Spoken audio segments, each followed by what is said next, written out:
받을 하나님의 말씀은 레위기 26장 14절에서 26절까지의 말씀입니다. 레위기 26장 14절에서 26절까지의 말씀 찾으셨으면 교독합니다. 제가 먼저 했습니다. 그러나 너희가 내게 청종치 아니하여 이 모든 명령을 준행치 아니하면 나의 규례를 멸시하며 마음에 나의 법도를 싫어하여 나의 모든 규례를 준행치 아니하며 나의 명령을 위반할진대 내가 이같이 너에게 행하리니 곧 내가 너에게 놀라운 재앙을 내려 폐병과 열병으로 눈이 어둡고 생명이 쇠약하게 할 것이요 너의 파종은 헛되리니 너희 대적이 그것을 먹을 것이며 내가 너희를 치리니 너희가 너희 대적에게 패할 것이요 너희를 위하는 자가 너희를 다스릴 것이며 너희를 쫓는 자가 없어도 도망하리라. 너희가 그렇게 되어도 내게 청종치 아니하면 너희 죄를 인하여 내가 너희를 7배나 더 징징할지라. 내가 너희 세력을 위한 교만을 꺾고 너희 하늘로 철과 같게 하며 너희 땅으로 땅과 같게 하리니 너희 수고가 헛될지라. 땅은 그 산물을 내지 아니하고 땅의 나무는 그 열매를 맺지 아니하리라. 너희가 나를 거스려 내가 청종치 않을진대 내가 너희 죄대로 너희에게 7배나 더 재앙을 내릴 것이라. 내가 들짐승을 너희 중에 보내리니 그것들이 너희 자녀를 움키고 너희 육축을 멸하며 너희 수요를 감속해 할지라. 너희 도로가 황폐하리라. 하여도 너희가 내게로 돌아오지 아니하고 나를 대항할진대 나도 너희에게 대항하여 너희 죄를 인하여 너희를 7배나 더 칠지라. 내가 칼을 너희에게로 가져다가 너희 배약한 것을 갚을 것이며 너희가 성읍에 모일지라도 내가 너희에게 용병을 보내고 너희를 해질 소리를 칠 것이며 다 같이 내가 너희 의뢰하는 양식을 끊을 때 열여인이 한 화덕에서 너희 떡을 구워 저울에 달아주리니 너희가 먹어도 배부르지 아니하리라. 아멘. 오늘은 불순종에 따르는 화, 이런 제목으로 말씀을 나누겠습니다. 우리는 전번 시간에 순종할 때에 받을 복에 대해서 말씀을 드렸습니다.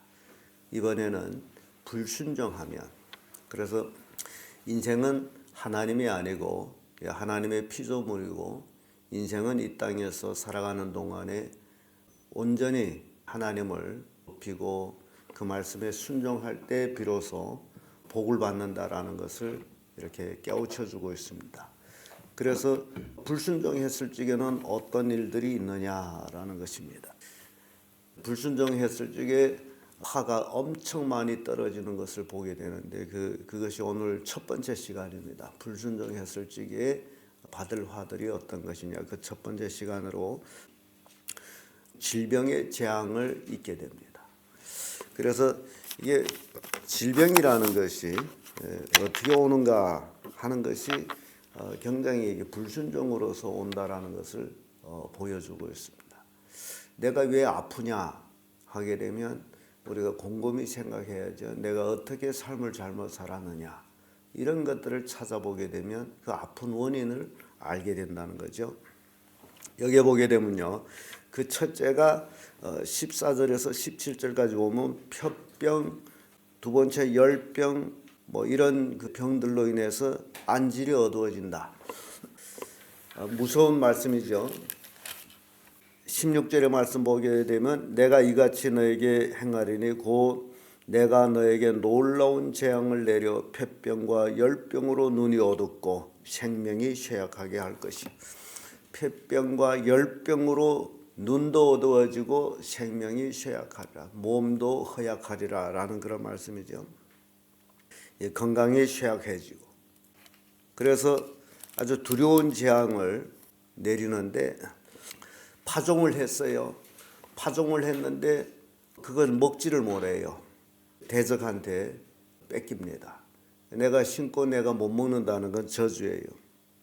그뿐 아니라 미워하는 자의 다스림을 받게 돼요. 이거는 정치적인 것에 이제 속하는 것인데, 그래서 이 무서운 재앙들이 떨어진다. 왜냐하면 쫓는 자가 없는데도 도망을 쳐요. 이게 두려움이라는 게 두려움의 재앙. 덮어놓고 모든 것이 두려워요. 그래서 이런 재앙들이 하나님의 말씀에 대한 그 규례에 대한 불순종으로 인해서 떨어지는 것이다. 신명기 28장 21절에 보면 여호와께서 내 몸에 연병이 들게 하사 내가 들어가 얻을 땅에서 필경 너를 멸하실 것이냐. 불순종했을 적에 몸에 연병이 온다. 또 신명기 28장 60절에도 여호와께서 내가 두려워하던 애굽의 모든 질병을 내게로 가져다가 내 몸에 들붙게 하실 것이며. 이스라엘 백성들은 애굽의 그 모든 질병들을 알고 있어요. 그 병들이 너희가 불순종했을 때에 그 모든 병들이 너에게 와서 들붙어서 떨어지지 아니하리라. 이것이 불순종으로 인해서 오는 그 질병의 재앙이에요. 그 사람은 본래 하나님의 은혜 가운데 건강하게 살도록 만들어졌어요. 그런데 이 병이 오는 원인 중에 하나가 바로 이렇게 하나님에 대한 불순종이다. 그래서 이런 것들을 깨닫고 돌이켜면 치료가 되고 회복이 되는데 돌이키지 아니하면, 그럼에도 불구하고 돌이키지 않는다. 마음이 고다가지고 회개치를 않아요. 그러면 하나님께서 7배나 그 죄로 인해서 7배나 더 보응하겠다라고 말씀하는데 18절에서 22절까지입니다. 이 7배나 더 이제 꺾는데 그 첫째가 교만을 꺾어요. 이게 회개 안 한다는 그 자체가 교만이거든요. 그 교만을 꺾어요. 교만이 꺾기 위해서는 하나님을 엄청 낮추겠죠. 18절의 말씀 보면 너희가 그렇게 되어도 내게 청종치 아니하면 너희 죄를 인하여 내가 너희를 7배나 더 징칭할지나. 7배란 건 무서운 심판이에요. 그러면서 19절에 와서 내가 너의 세력을 인하여 교만을 꺾고, 처음에는 이스라엘 백성이 200만 명이 무리쳐서 가나안 땅으로 들어갈 때에 가나안 땅의 거민들이 두려워서 벌벌 떨었어요. 그 세력을 약화시키는, 교만을 꺾어요. 그리고 가장 무서운 거는 하늘이 철이 되고 땅이 노시 돼요. 그 얘기는 가뭄이 늦죠. 가뭄. 땅이 굳어서 산물을 내지를 않아요. 그랬더니 들짐승이 피해를 보게 돼요. 들짐승이 욱실거리면서 너의 자녀들을 잡아먹을 것이고 너의 육축들을 잡아먹을 것이다. 이게 하나님이 돌이킬 기회를 줬음에도 돌이키지 아니할 때에 이런 엄벌이 떨어집니다. 학개서 1장 10절에 보면 그러므로 너희로 인하여 하늘은 이슬을 그쳤고 이슬이 그쳤고 땅의 산물은 그쳤으며, 이런 말씀.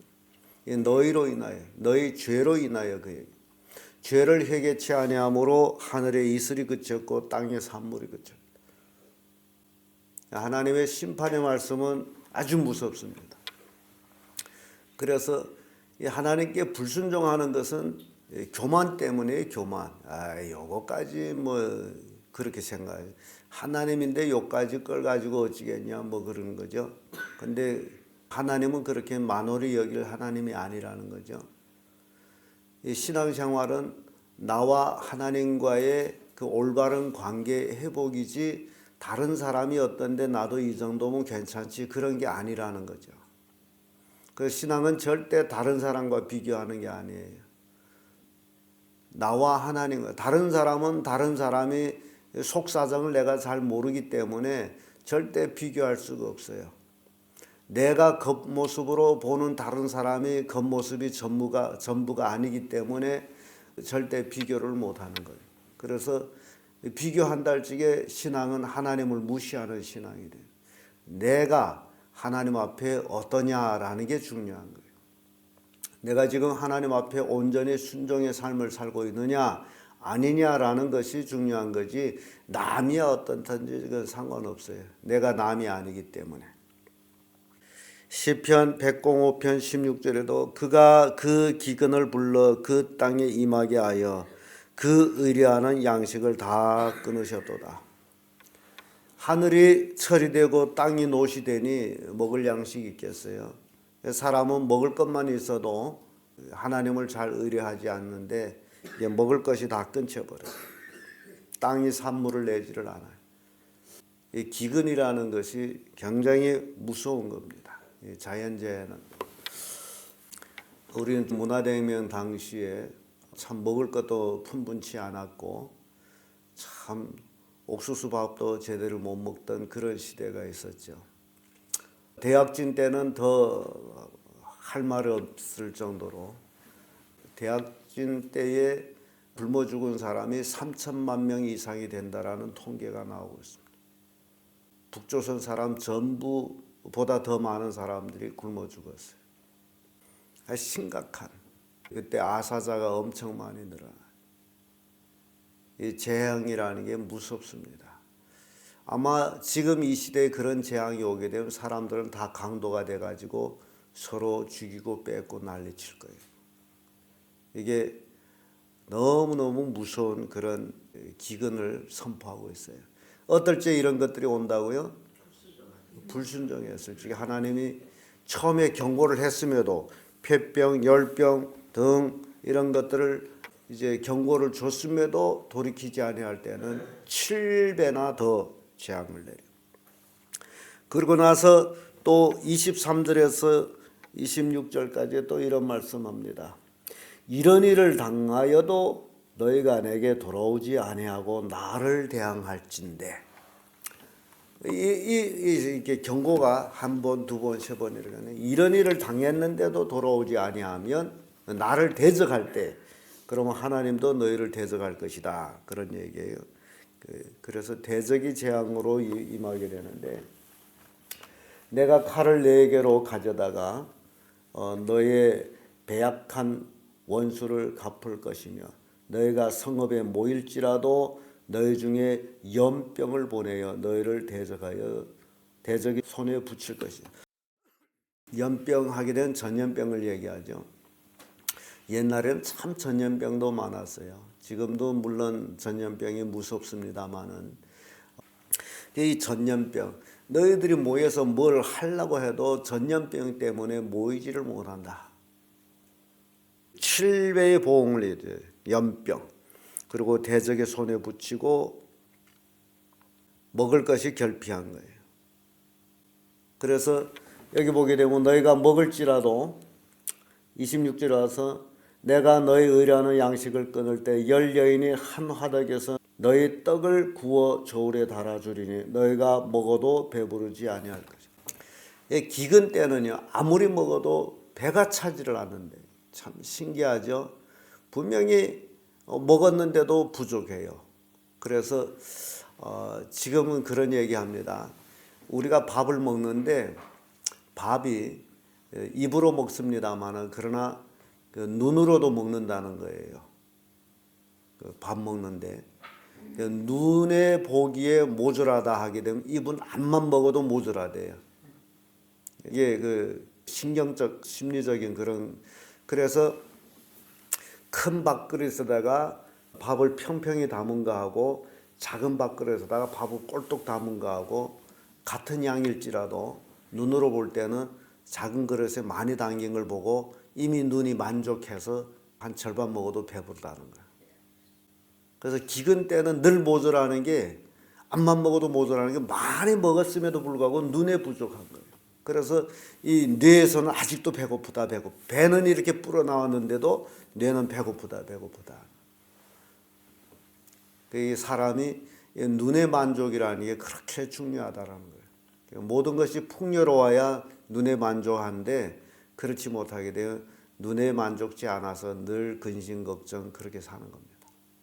그래서 우리가 인생 살아갈 때 생각을 바꿔야 될 원인 중에 하나가 모든 것을 만족한 생각을 가지면 모든 것이 풍요로워지는데 아무리 많이 가지고 있어도 만족하지 아니하면 늘 부족합니다.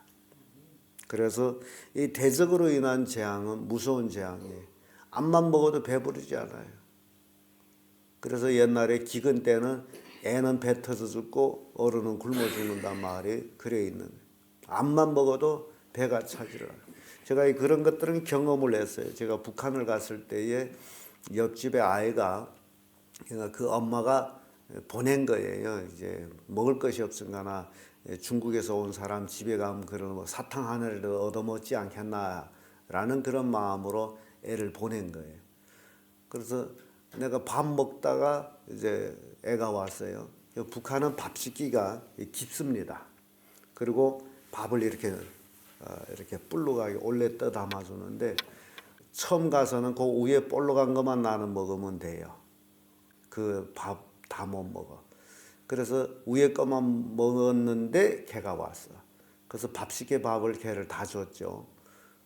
그때 걔가 3살 정도 되는 그런 여자인데 아니 그 많은 밥을 다 먹어요. 그러고도 더 찾아. 배는 이렇게 나왔는데도 더 찾아요. 그러니까 지금 배가 안 차다는 거예요. 왜냐하면 기근으로 쭉 살아왔기 때문에 그까지 밥 씻기 밥 먹고서는 모자라다. 그래서 밥통에 좀 밥 나머지는 걸 내가 주랬더니 안 줘요. 이제 더 먹으면 큰일 난다. 그게 기근이에요. 근데 하나님께 불순종하면 이런 저주가 떨어진다. 그래서요, 우리가 인생이 생사화복을 주장하는 분이 하나님인데 내 뜻대로 내가 돈을 많이 번 데서 벌어지는 게 아니고 내가 뭐 잘 살겠다 해서 잘 살아지는 것이 아니고 내가 건강해지겠다 해서 되는 것이 아니고 가장 중요한 것은 하나님께 순종하며 살아야만이 모든 것이 이루어진다. 건강도 물질도 형통한 것도 다 하나님의 말씀대로 순종해 살아갈 때에 이루어지는 것이다. 하나님을 떠나서는 되는 것이 아무것도 없다라는 것을 보여주고 있습니다. 그래서 우리는 절대적으로 하나님께 순종하는 삶을 살아야 됩니다. 예, 순종이 없으면 정말 인생이 무익해집니다. 하께서 1장 6절에 너희가 많이 뿌릴지라도 수입이 적으며 먹을지라도 배부르지 못하며 마실지라도 흡족하지 못하며 입어도 따뜻하지 못하며 일꾼이 삭을 받아도 그것을 구멍 뚫린 전대에 넣음이 되었느니라. 이게 아무리 애써봐도 수입은 없어요. 아무리 먹어도 배부르지를 못해요. 아무리 마셔도 흡족하지를 못해요. 아무리 입어도 따뜻하지를 않아요. 일하고 삭을 받아도 그것은 마치 구멍 뚫린 전대에 넣은 것 같이 없어요. 집에 이제 재정을 이제 집에서 돈을 쓸지라도 내 돈을 냈을지라도 그것을 이제 장부 기입을 안 하게 되면요. 내 돈주머니에 본래 돈이 이만히 있었는데 도대체 이 돈이 어디 갔지? 허망 잊어먹은 그런 감을 받거든요. 새카맣게 잊어먹은 돈 쓴 걸 잊어먹게 되면 이 돈을 잊어먹었다라고 할 정도로 그래서 구멍 뚫린 전대에 넣음이 바로 그런 것을 돈이 어디 간지 없다. 이게 저주입니다. 그래서 우리가 가정생활에도 가부장 잘 장부를 만들어 가지고 가계장을 만들어서 매달 어떻게 돈을 쓰는지를 잘 기입하는 게 좋아요. 그러게 되면 기본 생활 지출이라는 거 있고 거기에 거의 매달 거의 비슷하죠. 기본 생활 지출이기 때문에. 그리고 특별하게 어떤 지출이 있어야 되는 걸 또 기입하고 그러면서 돈 관리하는 것이 지혜로운 거예요.